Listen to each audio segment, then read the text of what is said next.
안녕하세요. 벌써 6강이네요.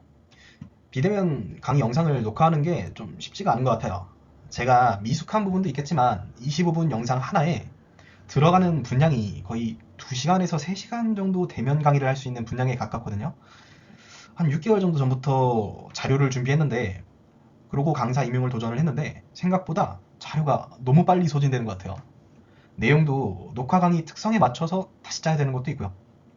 아무튼 각설하고 이전의 이야기들을 리마인드 해보자면, 시작은 연구를 찾는 법부터 신뢰도를 분석하고 연구를 분석하는 방법에 대해서 임상적으로 바로 적용할 수 있도록 간단하게 배워봤고, 또 이전 강의에서는 우리가 조직을 그렇게 뚝딱뚝딱 마법처럼 수리하는 것은 어려운 것 같다, 그리고 당연하고 자연스럽다고 말했던 근육을 늘린다는 표현, 이것조차 맞지 않는 것 같다, 타당하지 않은 것 같다, 이런 이야기들을 하면서 구조주의를 조금 비판적으로 바라봤었고요.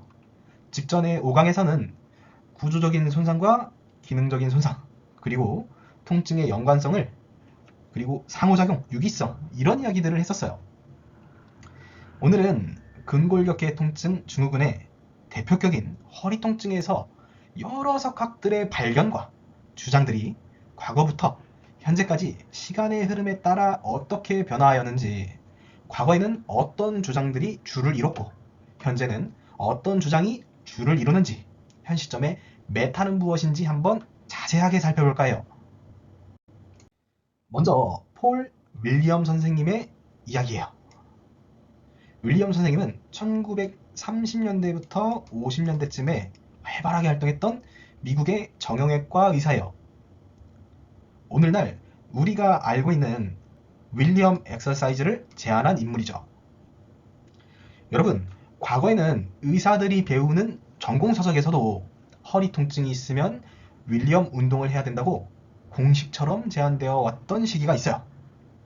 특히 1950년대부터 70년대 사이에는 요통 환자에게 굽힘 중심의 운동을 처방하는 것이 표준적인 접근처럼 받아들여졌어요.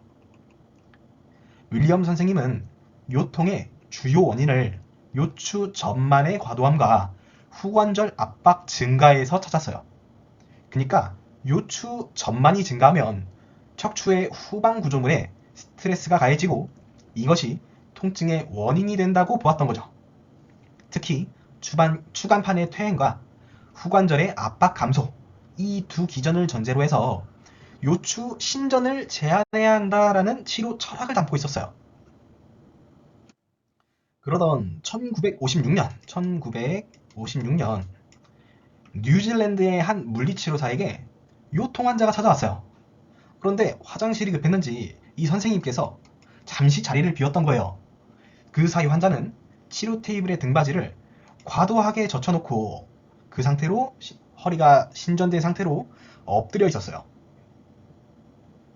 아까 말했듯이 이 시기 당시의 통념은 윌리엄 선생님께서 제안했듯 요통에는 굴곡 운동이 좋다, 신전은 제한해야 한다라는 이런 분위기였는데, 이런 말에 따르면은 이 환자가 더 아파졌어야 되는데 예상과는 달리 이 환자는 이렇게 얘기했어요. 통증이 다리에서부터 허리 쪽으로 올라오고 있어요 라고 얘기한 거예요. 이 일화의 주인공이 바로 우리가 아는 맥킨지 선생님이에요. 맥킨지 선생님께서는 이 현상을 그냥 지나치지 않았고 중요한 임상적 변화를 관찰했어요. 하지의 방사통이 허리의 신전에 의해 감소되고 근입으로 이동하는 현상. 맥킨지 선생님은 이후 이 현상을 센트럴라이제이션, 중심화라고 개념을 설명했어요. 그리고 윌리엄 선생님과는 반대로 반복적인 요추 신전 움직임이 특정 환자분에서 증상을 호전시킬 수 있다라는 가설을 제안했어요. 이렇게 요통치료의 패러다임은 조금씩 변화하기 시작했어요. 무조건 굴곡에서 환자가 반응하는 방향으로 말이죠. 시간이 흐르고 1980년쯤에 정말 문제가 방향의 문제일까? 그러니까 구피미나 신전의 문제일까? 라는 의문을 가진 인물이 등장했어요. 캐나다의 척추 생체역학 연구자이자 임상가로 활동한 이 인물은 사실 임상가라기보단 철저히 실험실 기반의 연구자였어요. 이 인물은 이렇게 생각했어요. 환자가 어느 방향에 반응하는가도 중요하지만 그 이전에 어떤 하중을 얼마나 반복적으로 받고 있는가가 더 본질이 아닐까? 그는 돼지의 척추를 이용해서 반복적으로 굴곡 그리고 신전에 관련된 실험을 진행했어요. 그리고 1989년 이때 흥미로운 결과를 발표했어요. 한 번의 큰 힘이 아니라 작은 힘이라도 반복된다면 섬유륜이 점진적으로 손상되어 결국 추간판 탈출과 유사한 병변이 만들어진다는 것. 즉, 문제는 구피미냐 신전이냐가 아니라 얼마나 반복됐는가. 그러니까 조직이 견딜 수 있는 한계를 넘었는가라는 것이었어요.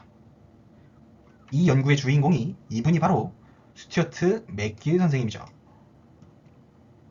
맥길은 말했어요.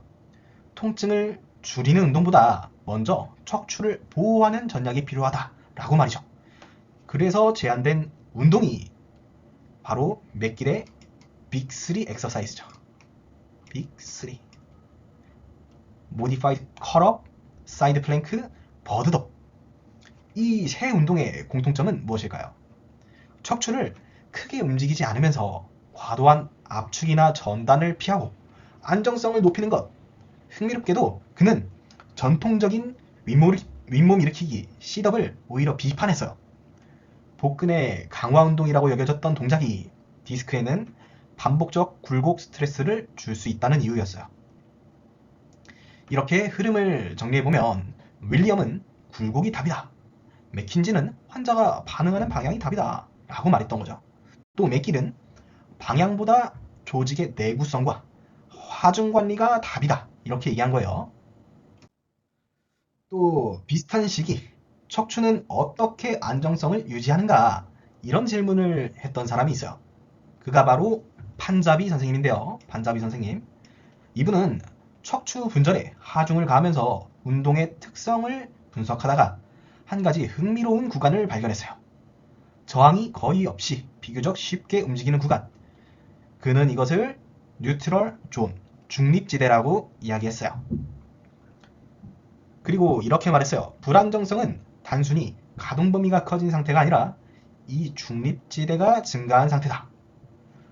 1992년 연구를 통해 척추 안정성은 수동 시스템, 능동 시스템, 그리고 신경 조절 시스템 이 세 가지가 함께 작용하는 결과이다 라는 아주 중요한 모델을 제안했어요. 여기서 근육 조절, 모토 컨트롤이라는 개념이 자리를 잡기 시작한 것 같아요. 시간이 흐르고 1996년 잘생기셨죠? 호주의 브리즈번 한 연구실에서 척추 불안정성과 모토 컨트롤에 관심을 갖고 있던 한 젊은 연구자가 있었어요. 그는 판자비의 연구를 읽으면서 이런 생각을 하고 있었어요. 수동 구조물과 능동 구조물 그리고 신경 조절 시스템이 함께 작용한다. 그렇다면 정말로 통증이 있는 사람은 근육 조절이 달라져 있었을까? 그는 단순히 근력이 약한지 혹은 강한지를 보고 싶었던 것이 아니라 언제 근육이 작동하는가 이 타이밍, 특히 타이밍이 궁금했던 거예요. 그래서 그는 건강한 사람들에게 이렇게 지시했어요. 팔을 빠르게 들어보세요. 그 순간 복부에 붙여둔 근전도 장비가 팔보다 먼저 반응했어요. 놀랍게도 팔이 움직이기 이전에 복횡근이 먼저 활성화되었던 거예요. 그는 고개를 갸웃했죠. 왜 팔을 드는데 복부의 심부 근육이 먼저 반응하지? 하지만 진짜는 그 다음이었어요. 요통 환자한테 같은 실험을 반복했거든요. 그런데 복횡근은 더 이상 선행하지 않았던 거예요. 발이 먼저 움직이고 몸통은 나중에 따라갔어요. 그는 이 현상을 이렇게 정리했어요. 이것은 단순히 근력이 약한 문제가 아니라 타이밍의 문제였다. 그 순간 안정성은 힘의 문제가 아니라 신경계의 준비 전략, 즉 피드 포워드 컨트롤의 문제일 수 있다는 생각이 구체화되기 시작했던 거예요. 그는 여기서 이 발견에서 멈추지 않았고, 그렇다면 이 지연을 다시 학습시킬 수 있을까라는 질문에서 심부근육의 선택적 활성화와 모토 컨트롤 훈련이라는 접근이 발전하게 됐어요. 이 인물이 바로 호주에서 척추 운동 조절 연구를 체계화한 폴 하지스 선생님이에요. 그리고 5년 뒤 2001년도 이쯤 호주에서는 또 하나의 흐름이 만들어지고 있었어요. 1996년에 발표한 폴 하지스의 연구에는 요통 환자에서 복행근의 선행 수축이 지연된다라는 사실을 보여줬지만 이런 질문은 남아 있었어요. 그렇다면 이 지연을 실제 임상에서 어떻게 다뤄야 할까? 이 질문을 이어받은 인물들이 바로 캐롤린 리처드슨과 gwendolyn 줄이었어요. 이들은 이미 1994년부터 퀸즐랜드 대학에서, 호주의 퀸즐랜드 대학에서 폴 하지스와 함께 연구하던 연구진이에요. 그러면서 이들은 또 다른 중요한 연구를 진행하고 있었던 거죠. 급성 요통 환자를 초음파로 관찰했더니 요추 멀티피더스의 단면적이 감소했던 거예요. 흥미로운 건 통증이 사라진 이후에도 이 근육의 위축은 자연스럽게 회복되지는 않았다는 점이었어요. 즉, 통증이 가라앉아도 근육 조절 시스템의 변화는 남아있을 수 있다는 것을 발견했던 거예요. 여기서 그들은 이러한 가설을 세워서요. 그렇다면 특정 근육을 의도적으로 다시 활성화시키면 재발을 줄일 수 있지 않을까? 1996년 그리고 2001년 그들은 급성 요통 환자를 대상으로 저부하에서 멀티피더스를 선택적으로 활성화하는 훈련을 적용했어요. 결과는 의미가 있었어요.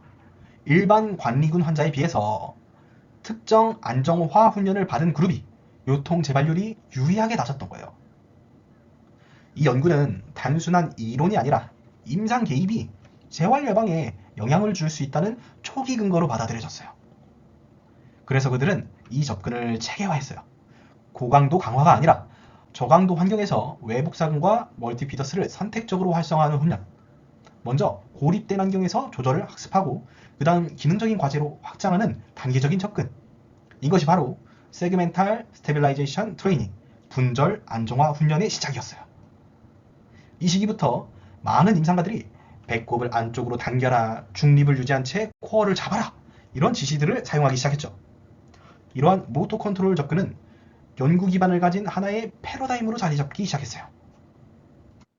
이렇게 모토 컨트롤 훈련과 분절 안정화 훈련은 하나의 표준처럼 받아들여지는 듯 했어요. 많은 임상가들이 복행근과 멀티피더스를 먼저 활성화시키고 중립을 유지하세요. 저부하 훈련을 계속 진행했어요.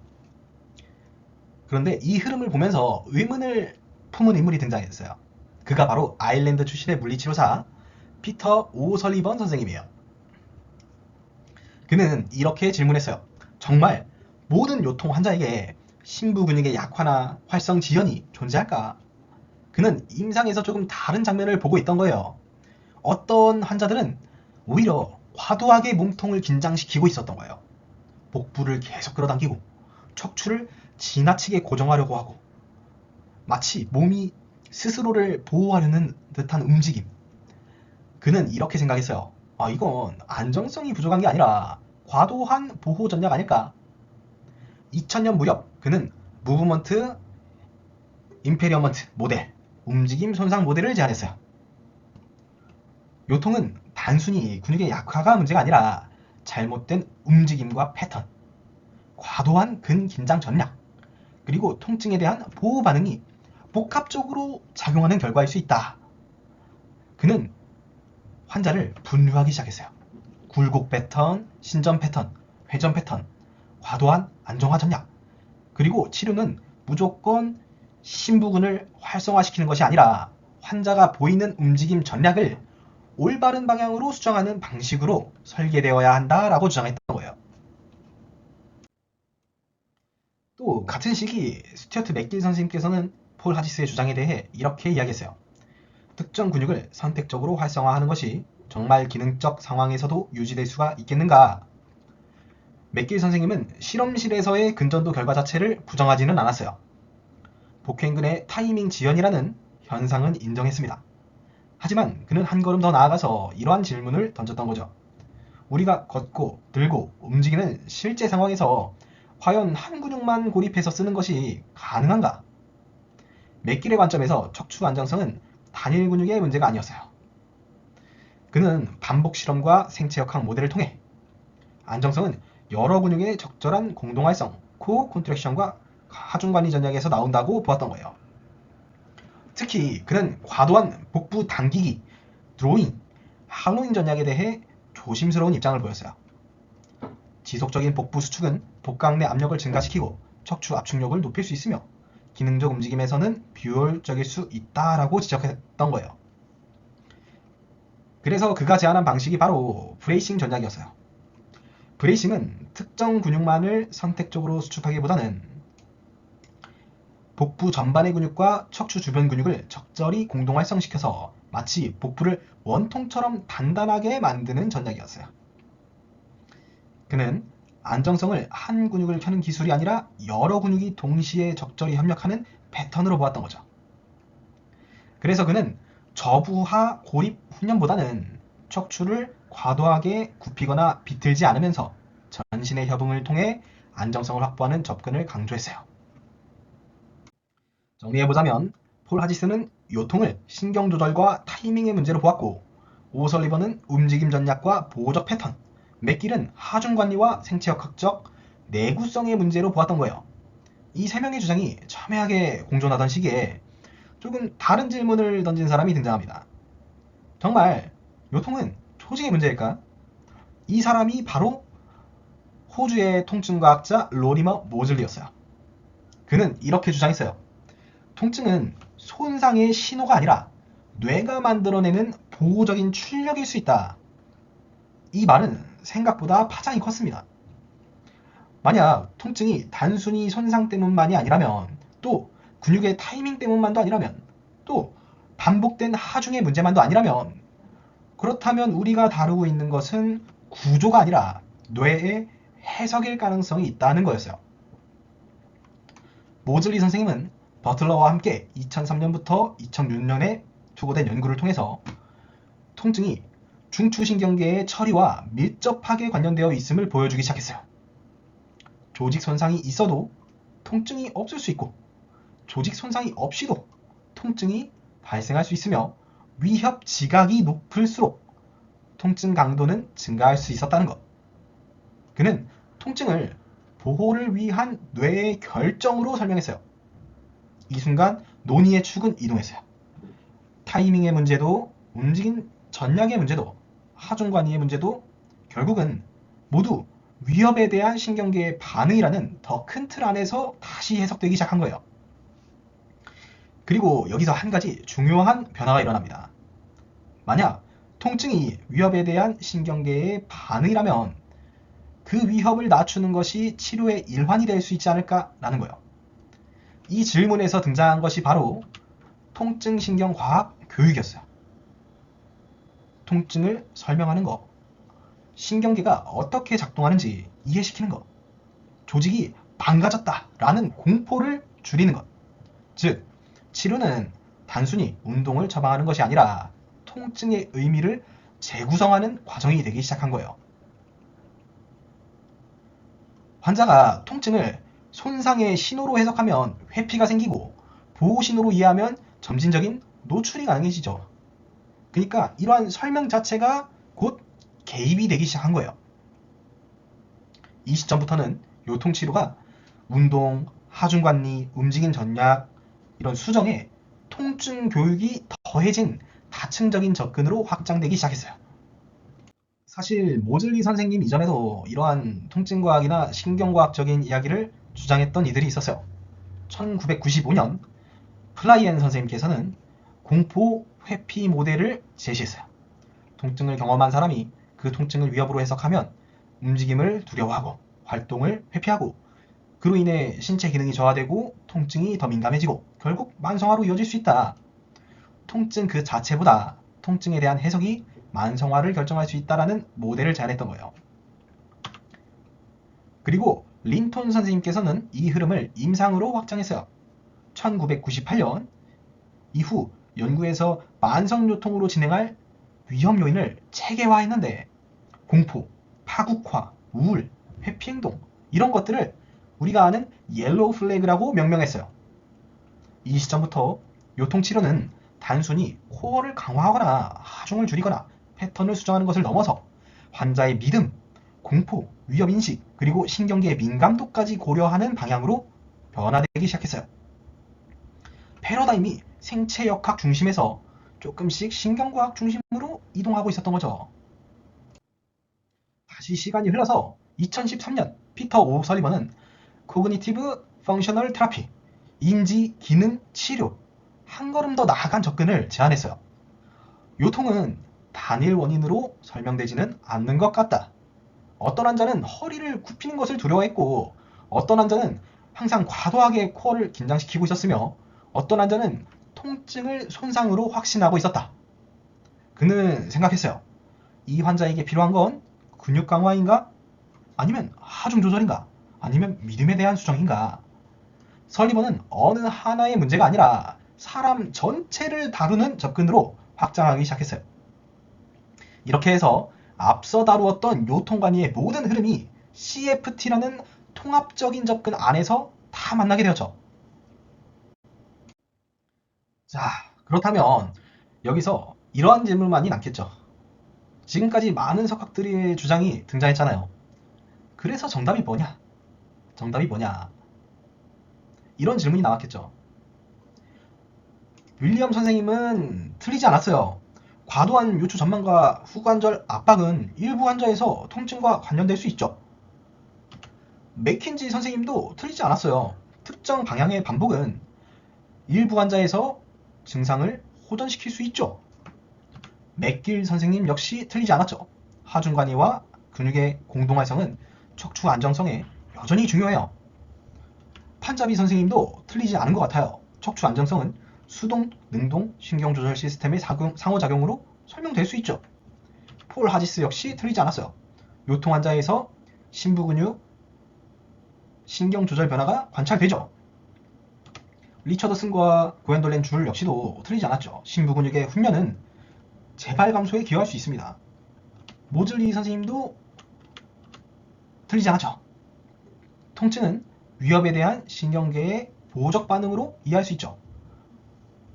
린톤 선생님도 틀리지 않았어요. 심리적인 요인은 만성화의 중요한 예측 요인이에요. 플라이언 선생님도 틀리지 않았어요. 공포와 회피는 통증의 만성화를 촉진할 수 있어요. 설리만 선생님도 다시 틀리지 않았죠. 움직임 전략과 믿음은 치료의 핵심 요소가 될 수 있어요. 문제는 누가 맞느냐 틀리느냐가 아니라 어떤 환자에게 무엇이 중요하냐일 거예요. 이후의 연구들은 한 가지 공통된 메시지를 계속해서 반복하고 있어요. 최근 연구들 말이죠. 대부분 운동은 분명 효과가 있었던 것 같아요. 하지만 특정 운동이 항상 더 우월하다고 단정할 근거는 매우 제한적이에요. 어떤 질환엔 어떤 운동을 해야 된다. 이 운동이 효과가 좋다. 허리 디스크를 해결하는 최고의 운동 3가지 뭐 이런 게 없었다는 거예요. 단정할 근거가 없었다. 코어 안정화든 일반 운동이든 특정 방향의 운동이든 중요한 것은 환자가 움직이기 시작하고 자신감을 회복하며 위협을 낮추는 경험을 하느냐는 거에 가까울 것 같아요. 이제 요통치료는 학파 간의 대립이 아니라 층위를 이해하는 문제로 변화하고 있어요. 2020년 국제통증학회는 통증을 이렇게 정의했어요. 통증은 실제 또는 잠재적 손상과 관련된 불쾌한 감각적 정서적 경험이다. 핵심은 경험이에요. 경험.